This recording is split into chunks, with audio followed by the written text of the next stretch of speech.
నమస్కారం. నాకు డాక్టర్ షగుఫ్తా. నేను న్యాచురోపతి డాక్టర్ని. చాలామంది మెయిన్ ఆలోచించేది కానీ అండ్ ఎక్కువ స్ట్రెస్ తీసుకునేది కానీ దేని గురించి అంటే జుట్టు గురించి. అసలు జుట్టు ఎందుకు ఊడిపోతుంది, అసలు చిన్న వయసులో వైట్ హెయిర్ ఎందుకు వస్తుంది, అసలు ఎలాంటి ఫుడ్ తీసుకోవాలి, అంటే ఫుడ్ తీసుకుంటే నిజంగానే వైట్ హెయిర్ తగ్గుతుందా, లేదంటే హెయిర్ ఫాల్ కంట్రోల్ అవుతుందా, ఫుడ్కి హెయిర్కి కనెక్షన్ ఏంటి, అసలు ఇవన్నీ చాలామంది చాలా కామెంట్స్ అడిగారండి. సో జుట్టు గురించి క్లుప్తంగా తెలుసుకుందాం. మెయిన్ హెయిర్ బాగుండాలంటే న్యూట్రిషన్ బాగుండాలి.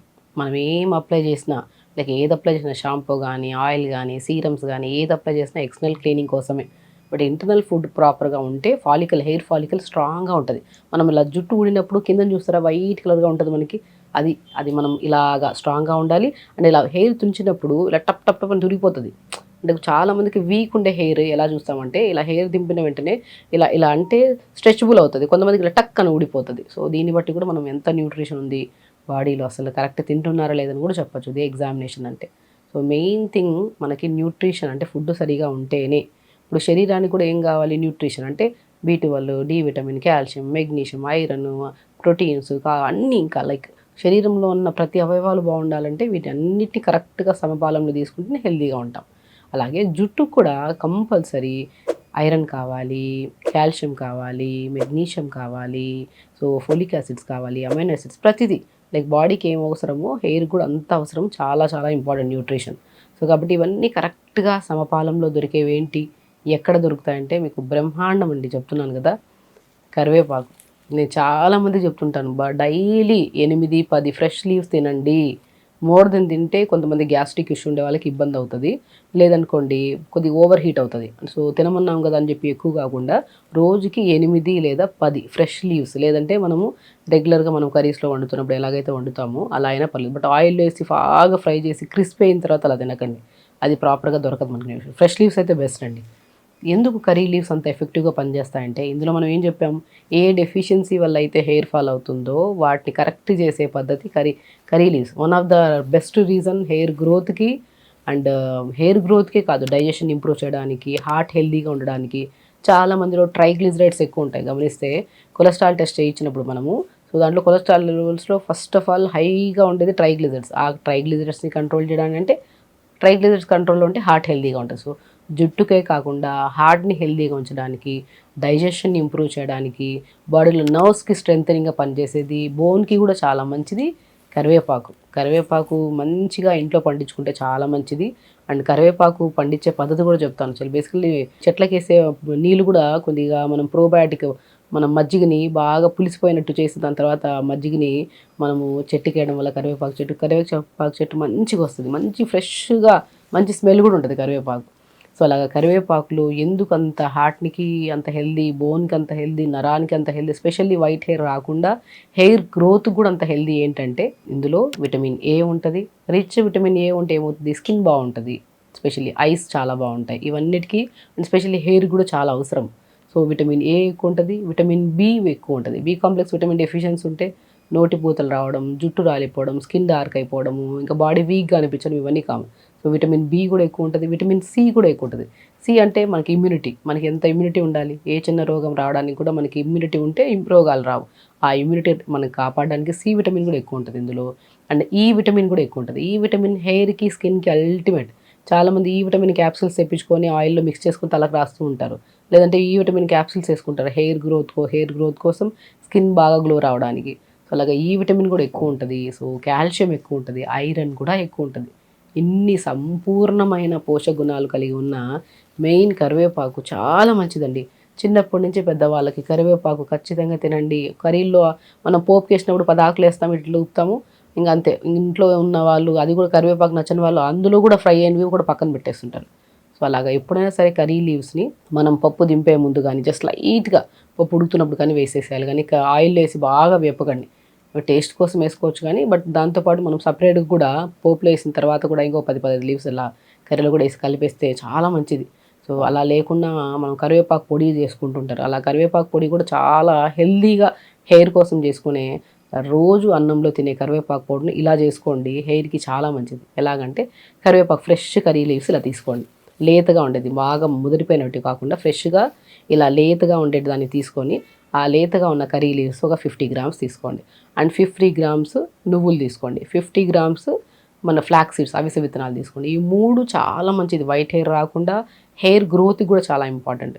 సో, అలాగా 50 గ్రాములు మన కరివేపాకు, 50 గ్రాములు నువ్వులు, 50 గ్రాములు అవిసె విత్తనాలు మూడిటిని దోరగా వేపేసుకొని దాన్ని పౌడర్ చేసి పెట్టుకోండి. దాంట్లోకి మనం వేస్తూ కొద్దిగా పించ్ ఆఫ్ సాల్ట్ వేసుకోండి అంతేగాని ఎక్కువ దాంట్లోకి ఎర్రమిర్చి పౌడర్లు అవి ఇవి వేసుకోకండి. సో, కాబట్టి 3 ఫ్రెష్ ఇంగ్రీడియంట్స్ కరివేపాకు ఒకటి, అవిసె విత్తనాలు ఒకటి, నువ్వులు ఒకటి మూడిటిని పౌడర్ చేసి పెట్టుకొని డైలీ మనం చపాతీ తిన్నా, దోస తిన్నా, ఇడ్లీ తిన్నా, రైస్ తిన్నా ఫస్ట్ స్టార్టింగ్‌లోనే మంచిగా ఇంత పౌడర్ చేసుకోండి. ఒక 1 ½ స్పూన్ పౌడర్ వేసుకొని మంచిగా తిన్నారనుకోండి టేస్ట్ అల్టిమేట్. ఫస్ట్ నువ్వులు ఉన్నాయి కదా, అవిసె విత్తనాలు ఉన్నాయి, కరివేపాకు ఆటోమేటిక్‌గా టేస్టీగా ఉంటాయి. సో, అది ప్రతిరోజు పిల్లలకి బ్రేక్‌ఫాస్ట్‌లో కొద్దిగా, లంచ్‌లో కొద్దిగా, డిన్నర్‌లో కొద్దిగా ఏదో రకంగా మనం ఇస్తూ ఉన్నామనుకోండి వైట్ హెయిర్‌కి permanent solution. And specially white hair వచ్చిన తర్వాత పోవడం అనేది చాలా కష్టం. అది అందరికీ తెలిసిన విషయమే. సో, ఒకవేళ వైట్ హెయిర్‌ని స్లోగా చిన్న వయసులో అనుకోండి వైట్ హెయిర్ వచ్చినా అది మనం స్లోగా తినే ఆహారాన్ని గానీ, స్ట్రెస్‌ని గానీ, స్లీప్ ప్యాటర్న్‌ని గానీ సెట్ చేసుకొని రెగ్యులర్ ఫిజికల్ యాక్టివిటీ చేస్తున్నారనుకోండి హార్మోన్స్ కరెక్ట్‌గా ఉంటే ఆ వైట్ హెయిర్ కూడా స్లోగా గ్రేలోకి వచ్చి తర్వాత నార్మల్ బ్లాక్ కలర్‌లోకి వస్తది. అండ్ పెద్దవాళ్ళలో 30, 40 దాటిన తర్వాత చాలా కష్టమండి. అది బేసికల్లీ యాస్ ఎ డాక్టర్ నేను చెప్పాల్సిందే. ఎందుకంటే ఒక్కసారి వైట్ హెయిర్‌కి సొల్యూషన్ అనేది తినే ఆహారం కరెక్ట్‌గా ఉండాలి. లైఫ్ స్టైల్ బాగుంటేనే కొద్దిగా అది కూడా ఓపిక, సహనం ఒకే ప్రొసీజర్ సక్సెస్‌ఫుల్‌గా కంటిన్యూ చేయాలి. అక్కడ డైవా దొరికిందని వాళ్ళకెవరికో బాగా పెట్టడం వల్ల 3 నెలలు వైట్ హెయిర్ రాలేదని అది తెచ్చుకుంటారు. ఇక్కడ ఆయిల్స్ బాగుంటాయని, ఇక్కడ అవి ఇవి అన్నీ తెచ్చేసుకొని క్లమ్జీ చేసి, కెమికలైజ్ చేసేసి వైట్ హెయిర్ పక్కన పెట్టండి. జుట్టు ఊడడం ఎక్కువైపోయింది.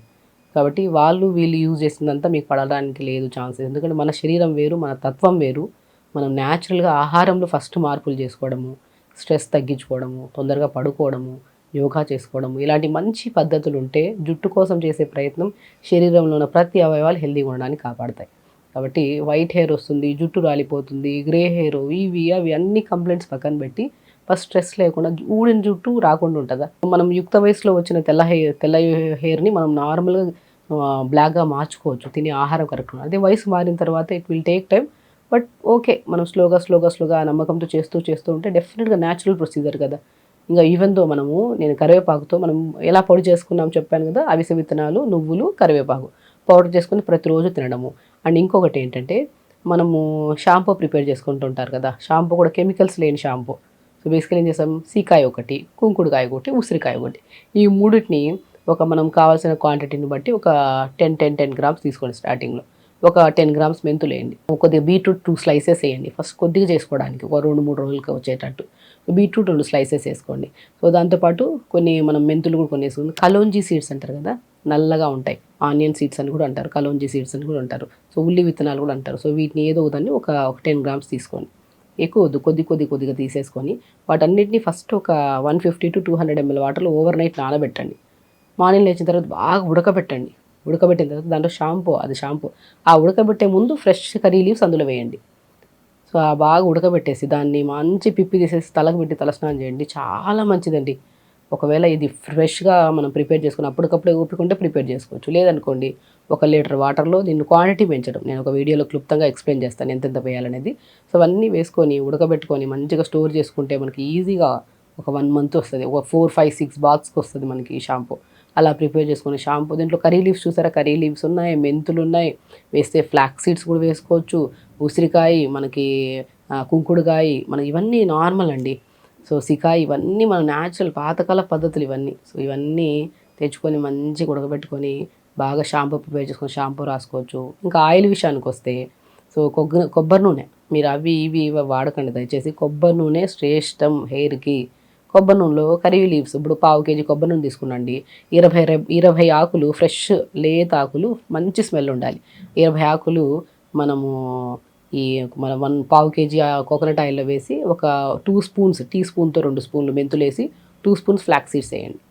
సో, లేదనుకోండి ఫ్లాక్స్ సీడ్స్ జిగురు అయిపోతది. కాబట్టి కొద్దిగా లవంగాలేసుకుంటే ఇంకా మంచిది. జుట్టు బాగా రాలిపోతున్నా, జుట్టులో చాలా వరకు డాండ్రఫ్ ఎక్కువగా ఉంటే లవంగాలు నీళ్ళలో ఉడకబెట్టుకొని దాన్ని ఉడకబెట్టిన తర్వాత లవంగాలు తీసి షాంపూ వేసుకొని తలస్నానం చేసినా కూడా చాలా మంచిగుంటది. అలాగా సో, కోకోనట్ ఆయిల్‌లో మనం వేసుకుంటే లవంగాలు 2, 3 ఎక్కువొద్దు. 2, 3 లవంగాలు, పావు స్పూను లేదంటే ఒక టీ స్పూన్‌తో ఒక స్పూను మెంతులేసుకోండి. ఒక స్పూను ఏసుకుంటే ఫ్లాక్స్ సీడ్స్ కూడా, కర్రీ లీవ్స్ 20 లీవ్స్ ఏసుకొని ఒక 3 to 4 minutes మోర్ దెన్ ఉంచకండి. సిమ్లో పెట్టేసి వేడి చేసుకొని ఫిల్టర్ చేసుకొని ఈ ఆయిల్ స్టోర్ చేసి పెట్టుకోండి. ఈ ఆయిల్ని అప్లై చేసుకోండి. చూసారా ఇక్కడ అన్నిట్లో తినడానికి మనం ఏం యూజ్ చేస్తున్నాం, కర్రీ లీవ్స్. షాంపూకి ఏం యూజ్ చేస్తున్నాం, curry leaves. And most important hair కూడా ఏం యూజ్ చేస్తున్నాం, కర్రీ లీవ్స్. ఈ 3 కూడా మనం కామన్గా యూజ్ చేసేది ఏంటి, కర్రీ లీవ్స్. ఎందుకంటే ఇంటేకే కాకుండా ఎక్స్టర్నల్ కూడా చాలా అద్భుతంగా పనిచేసేది కరివేపాకు. పిల్లలకు ఇష్టం లేదు అంటే మనం 2 రోజులు ఏదైనా సరే తినగా వేపై తీయగా అయినట్టు తింటూ ఉంటే పిల్లలు ఈరోజు నచ్చలేదంటే మనకు వాళ్ళు చెప్పే విధానంలో కరెక్ట్గా పెడుతూ ఉంటే వాళ్ళు కూడా తినడం స్టార్ట్ చేస్తారు. కర్రీ లీవ్స్ నచ్చని వాళ్ళు లేరు, అందరూ తింటారు. బట్ నచ్చని వాళ్ళు అంటే వాళ్ళు ఇంకా మనం ఎక్స్ప్లెయిన్ చేసి వాళ్ళకి చెప్తే వాళ్ళు కూడా తినడం స్టార్ట్ చేస్తారు. సో కాబట్టి కరివేపాకు గుండెకి చాలా మంచిది, జుట్టుకు చాలా చాలా మంచిది, డైజెషన్కి చాలా మంచిది. స్టమక్ బాగుంటేనే, పొట్ట బాగుంటేనే తిన్న ఆహారం పొట్టలోకి వెళ్ళి డైజెషన్ మంచి న్యూట్రిషన్ కింద కన్వర్ట్ అయ్యి పేగుల్లోకి వెళ్ళి ప్రతి న్యూట్రిషన్ని ప్రాపర్గా అంటే బ్లడ్లోకి కన్వర్ట్ చేసి హెల్దీ చేయడానికి పొట్ట చాలా ఇంపార్టెంట్. పొట్టని క్లీన్గా ఉంచడానికి, జుట్టుని స్ట్రాంగ్గా ఉంచడానికి, వైట్ హెయిర్ రాకుండా ఉండడానికి, గుండెని హెల్దీగా ఉంచుకోవడానికి కరివేపాకు అద్భుతం అండి. మనం కరివేపాకు చెట్లను మనం ఇంట్లో పెంచుకోవాలి. సో కరివేపాకు ఇంట్లో ఫ్రెష్గా పెంచుకోవాలి. ఇది కూడా పెంచుకునే పద్ధతి ఏంటంటే మంచిగా మట్టిలో కరివేపాకు చెట్టు పెట్టేసి స్టార్టింగ్లో ఎడ్జెస్ ఉంటాయి దాన్ని కట్ చేసేసేయండి. మనం బాగా పెరుగుతుంది కదా, పొడవుగా పెరుగుతుందని చెప్పి పెంచుతానే పోతాం, దానికి గ్రోత్ ఉండదు. స్టార్టింగ్ పైన పాయింట్లో లేతగా ఉంటుంది, దాన్ని కట్ చేస్తే మంచిగా రెబ్బలుగా గుత్తుగా పెరుగుతుంది. మజ్జిగ ఉంటుంది కదా, మన పులిసిన మజ్జిగని కొద్ది నీళ్ళలో డైల్యూట్ చేసి కూడా వేయచ్చు. అలా మంచిగా ఇలా పెంచుకోవడానికి చాలా మంచిది. అంటే కరివేపాకు చెట్టు పెంచే పద్ధతి కూడా చెప్పేస్తున్నాను. అలా పెంచుకోవడం, కరివేపాకుని రెగ్యులర్గా మోర్ దెన్ 8 to 10 లీవ్స్ కంటే ఎక్కువ తీసుకోకండి, గ్యాస్ ఎక్కువ ఫామ్ అయిపోతుంది. ఉండే వాళ్ళైతే జస్ట్ ఫ్రెష్ లీవ్స్ కాకుండా జస్ట్ కర్రీస్లో అలా కలుపుకొని తీసుకోండి. గ్యాస్ట్రిక్ ప్రాబ్లం లేని వాళ్ళు డైరెక్ట్ నోట్లో వేసుకొని అవి మంచిగా వాటర్ తాగితే ఇంకా మంచిది. సో కాబట్టి కర్రీ లీవ్స్ మితంగానే తీసుకోవాలి, అమితంగా ఎప్పుడు తీసుకోవద్దు. అమితంగా తీసుకుంటే హెవీ అనిపిస్తుంది చెస్ట్ దగ్గర, అందరికి కాదు కొంతమందికి. సో కాబట్టి కర్రీ లీవ్స్ని హ్యాపీగా తీసుకోండి. రెగ్యులర్గా 8 to 10 లీవ్స్ రెగ్యులర్గా తీసుకోండి. అండ్ మోస్ట్ ఇంపార్టెంట్ ఎలాగ ఆయిల్ యూజ్ చేయాలి, ఎలా షాంపూ యూజ్ చేయాలి, అండ్ మనము ఇంటేక్ ఎలా తీసుకోవాలి, అండ్ మెయిన్ థింగ్ ఇవన్నీ తీసుకోవడంతో పాటు రెగ్యులర్గా ప్రాణాయామ, లైఫ్ స్టైల్, స్ట్రెస్ తగ్గించుకోవడం, అతిగా ఎక్కువగా ఆలోచించి లేని ఇబ్బందులు తెచ్చుకోవడం ఎందుకు, జుట్టు రాలడం ఎందుకు. సో ఇబ్బందులు తగ్గించుకోండి. ఉన్నా సరే పోతాయన్న కాన్ఫిడెన్స్తో ముందుకెళ్తుంటే ఆరోగ్యం బాగుంటుంది, జుట్టు బాగుంటుంది. సో సమస్యలు ఇన్ని పెట్టుకొని నేను ఆరోగ్యంగా ఉండాలి, మంచి ఆహారం తినాలంటే ఇంపాసిబుల్. సమస్యలు ఉంటాయి, మీకున్నాయి, నాకున్నాయి. అవి పక్కన పెడదాం, కొన్ని రోజులు ఆరోగ్యాన్ని కాపాడుకుందాం. సో ఆరోగ్యాన్ని కాపాడుకునే సూత్రాల్లో మంచి లైఫ్ స్టైల్, మంచి ఆహారం, మంచి చిరునవ్వు, ఈ 3 కరెక్ట్గా ఉంటే అన్నీ బాగుంటాయి. సో ఖచ్చితంగా చేయండి. హెల్తీగా ఉండండి. హ్యాపీ. నమస్కారం.